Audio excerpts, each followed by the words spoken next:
welcome back. It is episode 60 of Teens Uncharted No Cap podcast. Teens No Cap. I can't believe we are already at 60 episodes of this, and we have interviewed so many wonderful people that have come on and shared their expertise and their interest with us, and I can't thank them enough for helping us grow this podcast, the Teens Uncharted community, and I'm super excited to see where everything is headed next, but I have very big plans, so I hope you'll stick around. I just want to plug really quickly, if you're a therapist who is working with teenagers, or you're someone who supervises people who work with teenagers, or you work with them in any capacity, to please join us on our Facebook community, which is called Therapists Who Work with Teens, and we are on Facebook. It is a live group. It is an active group, almost 6,000 members strong since April. So that has been pretty awesome, amazing growth that I'm very excited about, and I'd love to have you as part of us. If you are also a therapist who works with teens, please come join us on the school community. There's lots of different events happening every single month, including case consultations, trainings, and more things to come that I am not releasing quite yet, but will be there. And if you're someone who's interested in getting more experience in working with parents or parent integration training, those trainings are both live for August and September, so feel free to sign up. Hit me up if you have questions. I'd be more than happy to talk more about it, because in my frame of mind, parents are part of the treatment plan. So, we have some really fun, exciting things up and coming for Teens Uncharted, and I wanted to just take a few minutes to talk about what is kind of happening on the horizon. So, and it actually all starts with a story from when I was a baby clinician in the field. I got my first job when I was working right out of grad school, got my first job and started working, and immediately worked in community mental health, which I really think was a strong foundation for me in all the work that I do now. But it allowed me to work with a wide variety of people with a lot of ranges, but I also was gifted the best supervisor possible during that period of time, who really helped me understand what was happening, helped me develop my clinical knowledge and expertise, and kind of set me on the right path. But I know that that experience is not necessarily common, and I think that there are lots of really great supervisors out there that we don't have all the answers all the time, and that's okay. But when I think about my initial kind of foray into the field, I wish I had had a little bit more structure and support in terms of how to actually work with teens, because I think there are a lot of dynamics and a lot of ways that we set up treatment for teenagers that we can fix if we have the right skill set and understanding. So that is part of where we're headed in terms of training and really getting people the information that it's helpful and valuable for them.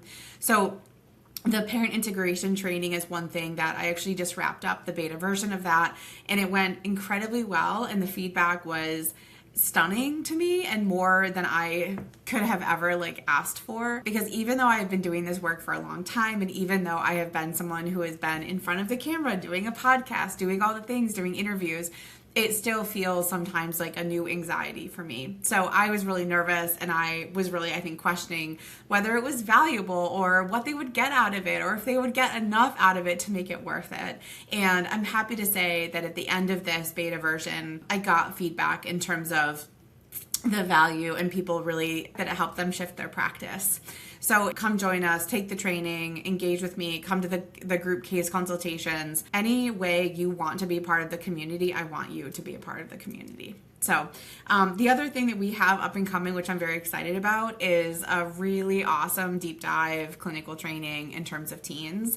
And I'm releasing more information as it gets closer, but that is going to be launched at the end of September, beginning of October. And so if you're someone who really wants to just not even just know how to work with teens, but you want to excel in your work with teens, and you want a strong foundation of what that can look like for you and your clients, hit me up, message me. I want to tell you all about this training. I want to get you in. So back to my story. My supervisor was really wonderful, and I wish I had had a little bit more structure. And when I think about all of the things that I am building in terms of Teens Uncharted and in terms of, therapists who work with teens, I'm really, truly building an empire. And I want it to be something that is almost like a one-stop shop in terms of being able to provide you with support and understanding and consultation, and to also be responsive, right? Because I know I've been a part of different national organizations that they seem to have lost the focus of it being on us and helping to provide services for us versus like what's going to give them the best value for their money. So I'm really excited about creating something that is really going to be responsive and help people and have the value that matches it. So with that being said, this is actually the last episode of Teens No Cap. We are shifting next season, which will be episode 61, to Teens Uncharted the Pod. And that rebranding, matters in certain ways, but I think as I'm building different things, as we're getting bigger, as I'm, doing more trainings and really having more podcasting stuff, I want to make sure all the brands are kind of aligned and matched. So that's really the simplest way to explain it. And so I hope you'll continue to join me. It's going to be the same channel. It'll just have a new name. So I'm also calling for other guests. If people want to be on the podcast and want to talk teen, I would love to have you. So don't hesitate to kind of hit me up and let me know what your topic would be. I'm also actively looking for folks who have either parents who are working through like mental health struggles with their teens, or people that are adults now that were in therapy as teenagers and would want to come on and talk a little bit about their experience in therapy. I'm a strong believer that we learn the most from reflection. And I think as part of this process, I can understand my own lived experience of being a teen in therapy. And I would love to help give other people the lens of other people's experiences being in therapy as a teenager and what they look back at now. So if you are that person and you had an experience as a teenager in therapy, I'd love to hear from you if you want to be on the pod. But so today is kind of a two-tiered thing. I want to talk a little bit about my parent engagement training and kind of things I got from that. And then I have in honor of the name switch, we are going to go through a quick cap, no cap activity because I think it's just kind of fun and gives good information. So first things first, the reflection on my parent integration training. When we're in grad school, they only have a limited amount of time to get through a lot of information very quickly. And I think when I first got into the field, I felt very frustrated that grad school didn't prepare me, that they didn't teach me this, that they didn't do that. And the more that I get into it, the more I'm like, but was the depth their responsibility, or was it more a breadth overall that they prepared me really well, gave me a lot of good foundation to build off of? At this point in my career, it's more of the second one. I think they gave me a lot of really good information. It was a great foundation for me, and it really was up to me to find the way to the depth to figure out where I wanted to go.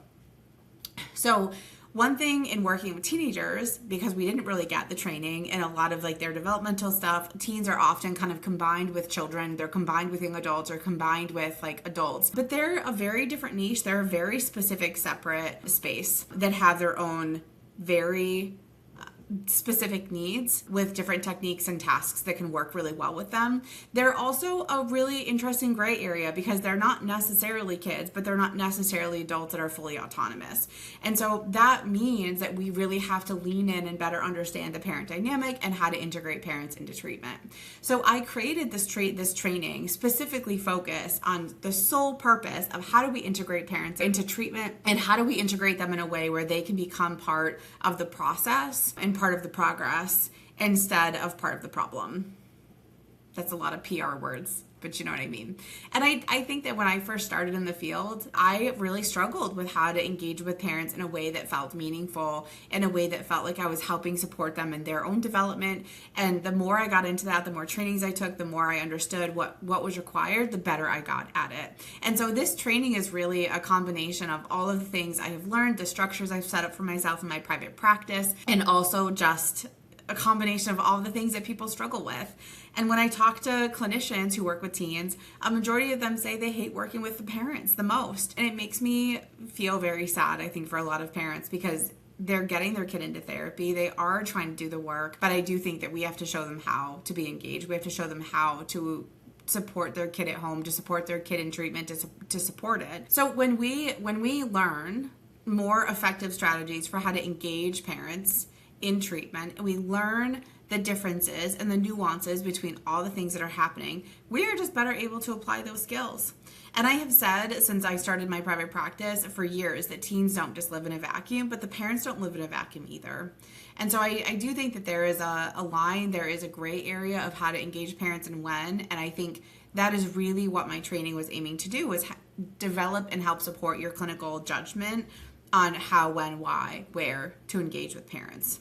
So We cover a lot of good stuff in the training. We talk about the structure of integration. We talk about the structure of intake. I have a process that I use for mine, but that doesn't mean that it's going to be your process, right? I think the more I've done trainings, the more I have done clinics, the more that I lead different conversations, the more we come to realize that at the end of the day, like, I'm a different person than you are, and the way that you structure and integrate things into treatment is going to be different from the way that I do it, based on our experiences, based on our lived experience, based on our clinical expertise and training. And so when I'm leading a training, I don't expect people to leave and apply everything perfectly the way that I would do it in my own practice, right? I do trainings in order to help support deep clinical thought and to help give different perspectives and to help figure out how that would fit for you or in your practice or with the clients you're working with. So my expectation isn't to, raise like a cult of folks that only practice one way. It's really just to enrich the clinical judgment and to really have deep conversations about how and when we do that. And that's part of the parent engagement training. So I really hope that if you're listening, if you're someone who is like working with teenagers, that maybe you'll consider taking the training, because I think it's a lot of good information, but maybe I'm being biased. In all fairness, though, I did get a lot of really good feedback from it, and people were really, taking a lot of notes. There was a lot of good clinical stuff that they got to take with them. And one of the people said the best, I think, because I've been to a lot of trainings. I've been to a lot of really great trainings. I've been to trainings that weren't super great or something that I didn't find valuable after the fact. But to me, what really made this awesome was the combination of trainings and case consultations and reflection. And so we didn't just sit there for 90 minutes and kind of get talked at. We really were engaged with the material, talking about how to apply it in different ways, asking, what people's experiences were and how they navigate that and what comes up for them in their bodies when those things are happening. So I loved doing that training so much, and I also am way less nervous for the next round of folks that are doing the training. But I think we all have a little bit of anxiety when we're starting new stuff like that, because we don't know how it's going to go and we don't know what the dynamic of the folks in the class is going to be. But I had a lot of fun, and my beta group was amazing, and I can't wait to follow up with them in 6 months and see how they've engaged some of that and how they've applied it in their own individual practices. But I hope you'll join me. I hope you'll check out some of my stuff. I very much want to be offering things that people need and want and find valuable, because I know how hard it is to look for resources that are specifically teen. So, okay, moving on. Part 2. I love this. My VA actually sent me this because she's amazing, but I wanted to just play a little game and answer some questions, because I do think that these are pretty common when we're talking teen. So, in honor of this being our last no cap episode, we are going to play cap or no cap. One of the things I love the most about being a teen therapist is I feel like I'm always up to date on the lingo. The funny part, though, is that as I get further into this, sometimes the teens that I work with question how much I really know about the current lingo, because I think they think I'm too old to know it, but I know it. Okay. So the first situation that we're going to walk through is the perfect student statement. So I'm going to read these off my screen. So if a teen is pulling straight A's, making the varsity team, and has an active social life, their mental health is perfectly fine. Cap. This is cap. So the thing that we often misperceive about student athletes is that if they have it all together, if they're going to practice, if everything looks fine from the outside, that they're probably fine. But the thing to consider is the culture of sports often becomes the container for other things. And so you won't get kids that will always talk openly about their emotional and mental health. You won't get kids that are always going to be honest about what they're thinking and feeling, because the very strengths that got them through to higher levels of sports or to that sport can also be the very barrier that we have to work through in order to get through. So most athletes are trained not to complain. They're trained to listen to their coach. They're trained to kind of put all the emotional stuff aside and play and do the game as much as they can. But unfortunately, a lot of the perfectionistic tendencies come with a huge cost in terms of mental health. And so if you have a kid who's experiencing all of that, I would be maybe a little bit more heightened and concerned about all the other aspects of their life and wanting to make sure they had adequate support. And if you have a kid who is a perfect student and you work with a lot of kind of twice exceptional perfectionistic teens, Emily Gee has a great course out right now, and I'm actually going to talk to her in the next little bit about her course, but it's all about parenting bright and intense teens, or working with bright and intense teens. I'm very excited to chat with her. So, all right, next question. The Justif phase. Oh, I love this one. The teen is sleeping all weekend, snapping at parents, hiding in their room. And the question is that just normal teenage hormones? And will they grow out of it? I would say cap, because I think that oftentimes a lot of teen issues are dismissed as hormones, and that doesn't mean that they can't be impacting them. But I think like hormones are not going to be an explanation for all behavior, right? Teens are going through all of these very micro niche journeys in terms of their development and understanding and autonomy and independence and decision making, and can feel a lot of stress and anxiety because of it. So I don't think it's fair to say that like all of those behaviors are just because of hormones. And I think if we're thinking about the wording with that, if we are saying that something is just because of hormones, it actually could disempower the teen from feeling like they had any control if it's just hormones. And it can make the parents feel like there's nothing else they should be doing if it is just hormones. So I think the way that we think about the identified problem and the way we're really asking for behavior to follow through has to be, particular and pointed. So if I had a kid who is doing these behaviors, would definitely be like concerned and worried. And like maybe not even that there's a mental health crisis necessarily, but just that like they're navigating something that's complicated, right? And like when I think about teenagers, teens are the most teen that they will ever have been up until that day, right? So like they're the highest age they've ever been, with the most amount of emotion and awareness that they've ever been. And sometimes that can be really scary, and that can be really frustrating, and that can be really hard. So when we dismiss it all as hormones, I think we're actually just dismissing the entire niche growth process that's happening for teenagers. Okay, the next one. Attention seeking. Oh, you guys know how I feel about this. When teens post dark, depressing stuff on social media or engage in self-harm, they're actually just doing it for attention. Okay, this one is interesting to me because I actually sometimes feel like it's not as black and white as lie or no lie. I think that this one is tricky because self-harm and depression and speaking about all those things can mean a lot of different things. And so I think we really have to understand the behavior before we make a judgment. I will say, though, that attention seeking in the past has always been something that people have viewed as negative, right? They're attention seeking. Most of the time, you hear that in a negative phrase.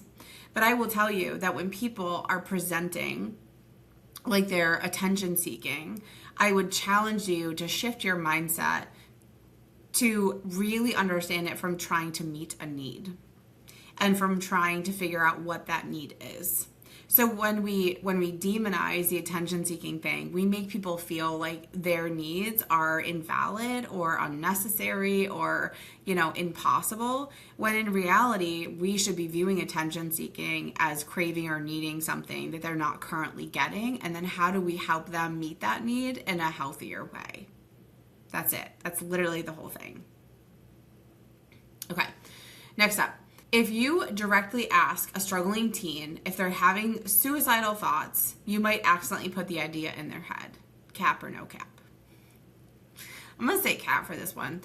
This has research behind it. I didn't pull it for today, but this does have research behind it. And I know that's a lot of people's fear when they're talking with a teen who's like expressing, sadness, increased depression, like any of the things. People are worried, okay, if I put that out there, they're gonna try it. And I think that it can be challenging to have that conversation. And I think part of having those conversations is being able to kind of question and really reflect on your own understanding, journey, empathy, experience with like the topic or the content around suicide. But I will tell you, most of the time, when I'm working with someone who has had those thoughts before and they haven't said them out loud, the fact that I lead that conversation and I ask them about it is almost like a relief, because all they have to say then is yes. So imagine taking that boulder off of their chest and being able to just allow them to say yes to something and not have to be the one to lead the conversation. So when I'm working with a high-risk teen, when I'm working with someone who's self-harming, when I'm working with someone who's struggling with eating disorder behavior or high-risk sex practices or substance use, I'm absolutely going to ask all the hard questions. I'm going to ask all the ones that feel cringy. I'm going to ask all the ones that feel weird. I'm going to ask all the ones that they'd be like, fuck no to in a different setting. I'm going to ask all of those questions because I want them to know twofold. One, I can handle all of those conversations, especially if I'm the one asking. I want them to know that it's a safe container for them to have that conversation. 2, I want to give them information and words to be able to apply to their experiences that they may not have had already or didn't have the insight to connect the dots. So it's a twofold. And I am very blunt sometimes about asking people different things, but I'm also really nosy and I want to know everything about that so that I can help them understand and we can really put some supports in where it's going to make the most sense. Okay, next one. You only really need to go to therapy if you've hit rock bottom or have a severe diagnosed mental health illness. Cap or no cap? This to me is 100% cap. I think in the late 90s, right, when therapy was becoming a little bit more normalized and people were kind of accessing this, that therapy really was like, ooh, there's something wrong with you. You have to go to therapy. Or, oh, like you can't do this and you gotta fix it. But now in our world, I see therapy as a personal commitment to yourself in terms of curiosity, in terms of development, in terms of like understanding and being able to learn better skills. And so I don't think you need to have like a diagnosed mental health condition to be able to access therapy. I think engagement can lead to a lot of progress with or without it. And I think there's a lot of people that are learning how to be better humans and to do things differently and to break intergenerational cycles that don't necessarily have a diagnosis. But I don't think that therapy should be exclusive to just folks that have a diagnosis. Because if we're going to be fair, a lot of things can be an adjustment disorder. So, okay. Blame the phone. Social media and smartphones are the 100% sole reason we have a teen mental health crisis right now. Cap or no cap? Not 100%. That's a cap for me. Not 100%. I don't think that the smartphone things is 100% the purpose, the reason that like there's a mental health crisis. But I do think that they add to mental health in different ways. And I think that it's something that we just need to screen and monitor and really help people understand what their usage is and why they're using it. But I do think sometimes parents and other providers can get really restrictive on tech, even though it may not actually be the leading cause. Sometimes in some populations, like people with autism or ADHD or other neurodivergencies, chronic illness, we actually see more connection and more community being built in those ways and regulation as well. So that one is capped just based on the fact that it's not 100%, but it is part of it. All right, teens today are just softer and lack the resilience that older generations had. Cap or no cap? Oh, this is funny. This is a funny one. Okay, cap. I'm gonna say cap. Teens today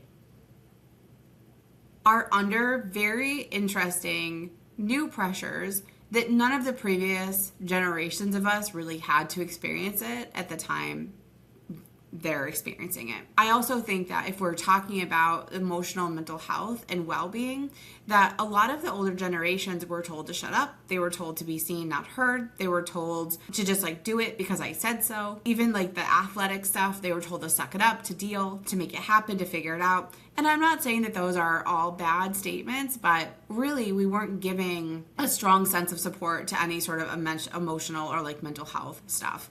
And so I think like a lot of the folks that are in therapy right now are working on breaking active family intergenerational trauma patterns that have been happening for generations. And so I do think that there is more awareness, there is more insight, there is more vulnerability, there's ability to name things that a lot of older generations maybe still can't name. And instead of like just sucking it up and dealing with it, we're trying to really understand and be curious about their experiences and how they all come together and then how they want to shift that. So I think it's just like so different.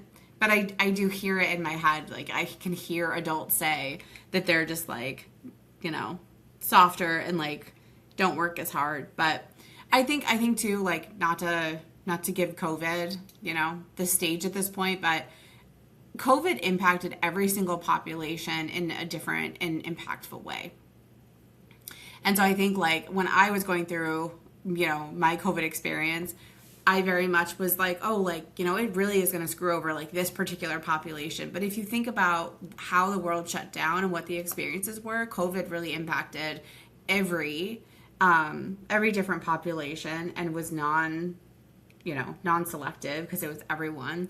And I think it impacted us in different ways. So I think we're going to see teens in 10 years who lack some of the skills that they would have developed during that period of time in middle school. And I think we'll have like younger kids that are lacking the skills in middle school right now that they would have learned in elementary school. So I think that so much of this is based on the experience during the period of time, and it's hard to compare generation to generation because they're just all so different. They have different barriers, you know? Okay, last one to wrap up our 60th episode. Putting a teenager on antidepressants or anxiety medication will change their personality. Cap or no cap? This one's another gray one for me. I don't really think it's a straight cap or no cap because medication can be highly individual and people's reactions to it can be individual and genetic and environmental and all of the things.